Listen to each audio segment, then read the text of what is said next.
For years, the US and Mexico have walked a tightrope in their trade relationship, deeply intertwined, yet riddled with friction. But no one saw this coming. When US President Donald Trump fired the first shot with a sweeping 25% tariff on all Mexican imports, Mexico didn't just sit back and take the hit. Instead, it retaliated with a bold move that sent shockwaves through global markets. Trump didn't expect this from the US allies, but this is what happens when you mistreat them in the first place. So, is Trump regretting his move now? Let's find out. Trade wars often begin with a simple decision: a tariff here, a restriction there.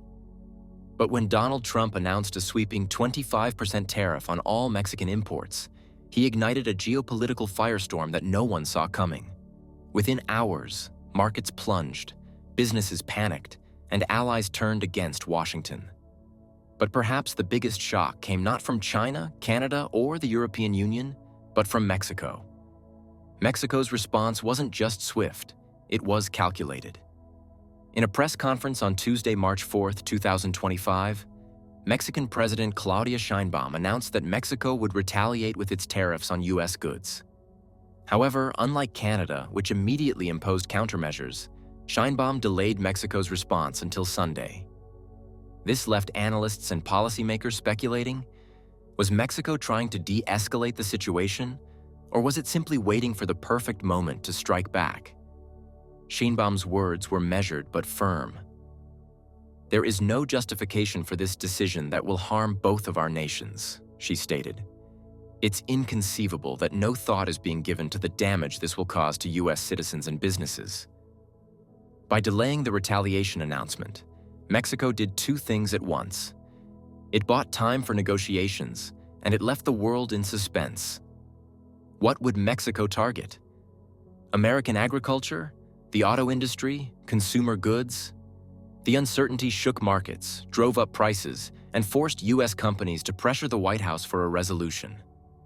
However, beyond the economic retaliation, there was a bigger, more strategic game at play. Mexico had prepared for this scenario long before Trump pulled the trigger on tariffs. Since January 2025, the Sheinbaum administration had quietly developed a contingency plan in case Trump followed through on his tariff threats. That plan involved diversifying trade partnerships, securing new markets for Mexican exports, and leveraging geopolitical pressure to force the US into a corner. Meanwhile, China and Canada wasted no time in retaliating. China imposed its tariffs on US goods, and Canadian Prime Minister Justin Trudeau lashed out, calling the move unjustified and even accusing Trump of trying to cripple the Canadian economy to annex the country. Trudeau's harsh words only escalated tensions, leading to a public feud between the two leaders. In contrast, Sheinbaum's approach was different. Rather than engage in open hostility, she opted for a mix of diplomacy and economic leverage. Mexico's measured but defiant stance left Washington in an uneasy position. Trump had expected Mexico to either fold under pressure or react impulsively. Instead, Sheinbaum played her cards brilliantly. As soon as the tariffs were announced, the first to feel the heat weren't politicians or Wall Street investors. It was the workers, truckers, and business owners whose livelihoods depended on the seamless flow of trade between Mexico and the United States. At major border crossings like Ciudad Juárez El Paso, Tijuana San Diego, and Laredo Nuevo Laredo, truckers found themselves caught in an economic nightmare. By Tuesday morning, March 4th, 2025, lines of semi-trucks stretched for miles, waiting for clearance at US customs checkpoints. Hundreds of millions of dollars in goods were stalled. Mexican truckers transporting auto parts, agricultural produce, and industrial materials had no idea whether their cargo would even be profitable once tariffs were fully enforced. The panic wasn't just at the border. Major businesses in Texas, Arizona, and California were scrambling to understand the full impact of Trump's tariff move. Retailers that depend on Mexican imports, such as Walmart, Target, and Home Depot, were already bracing for price hikes. In the agricultural sector, the situation was even worse.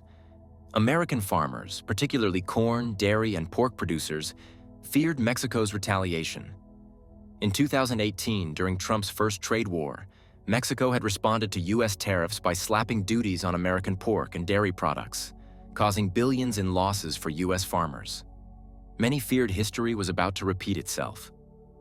Despite the border chaos, supply chain disruptions, and economic uncertainty, one thing was becoming clear: Mexico was not backing down. And while truckers and businesses waited for answers, Mexico's government was already working behind the scenes on its biggest strategic shift in decades.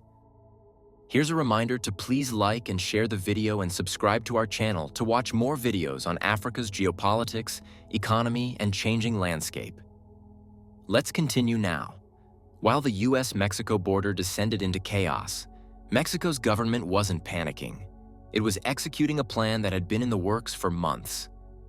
President Claudia Sheinbaum knew that Trump's tariffs weren't just a short-term tactic. They were part of a larger strategy to pressure Mexico into submission. But instead of folding, Mexico did something no one expected. It turned away from the US and looked eastward. For decades, 80% of Mexico's exports went straight to the US-Mexican crude oil. Automotive parts, agricultural products, and manufactured goods were deeply embedded in the American supply chain. But Trump's 25% tariff on all Mexican imports suddenly made those goods much more expensive, forcing Mexico to find alternative markets, and fast. By March 5, 2025, Mexico's state oil company, Pemex, had already begun negotiations with crude buyers in Asia and Europe. A senior Mexican government official revealed to Reuters that India, China, and several European nations were in talks to purchase Mexican oil. The good thing is that there's an appetite for Mexican crude in Europe and Asia, the official stated. We won't offer the US any discounts to make up for their tariffs. If they want to tax our oil, we'll sell it elsewhere. This move was unprecedented. For years, Mexico had relied on the US as its primary crude oil buyer. In 2024, 57% of all Pemex crude exports went to the US. But now, with tariffs in place, Mexico was reorienting its entire energy export strategy. Energy analysts noted that Mexico's heavy crude oil was a perfect fit for Asian refineries. Unlike the US, which had optimized its refineries for lighter shale oil, major refineries in China and India were designed to process heavier crude grades like Mexico's Maya crude.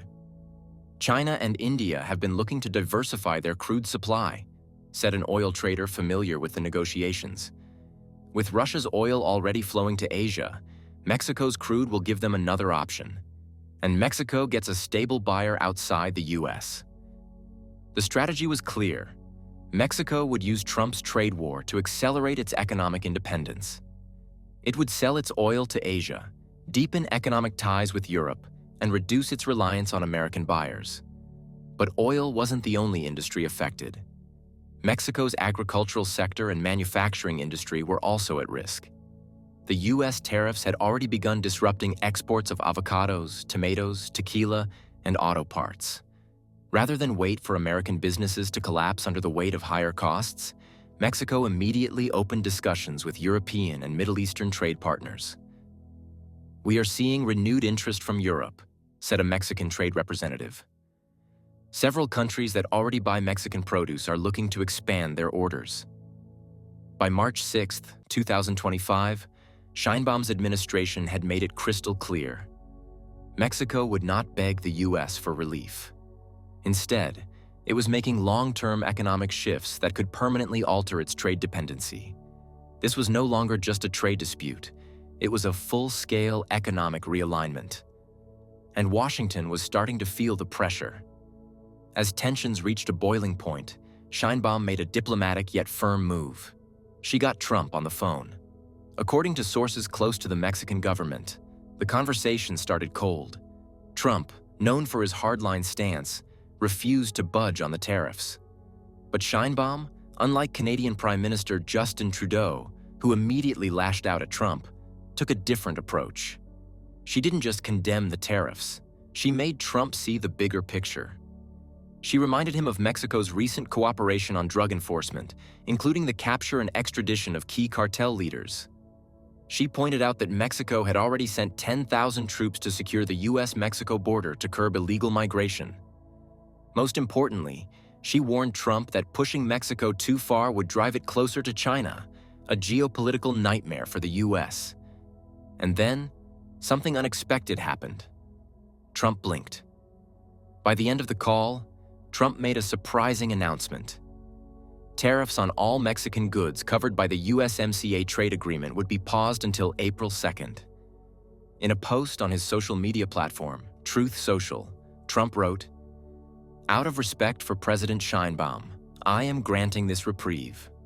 Our relationship has been a very good one, and we are working together on the border." Sheinbaum had outmaneuvered Trump, securing a temporary relief for nearly 49% of Mexico's exports to the US. Meanwhile, Canada, which had taken a harsher stance, received no such favors. Trudeau's aggressive pushback only deepened his feud with Trump. With April 2nd looming, the world is watching to see whether the reprieve turns into a full reversal or if Trump follows through with his threat of reciprocal tariffs on all US trading partners. But one thing is clear: Mexico is no longer playing defense. Sheinbaum's bold strategy has shifted the power dynamic, proving that the US is not the only one capable of economic warfare. With Mexico actively diversifying its trade partnerships and exploring alternatives in Asia and Europe, the message is clear. If the US wants a fight, Mexico is ready. However, that doesn't mean Mexico needs to be aggressive. It is doing all this while staying calm. Do you think Mexico's approach is better? Is this how matters should be solved? Let us know in the comment section. Whose strategy do you think was the best when dealing with Trump?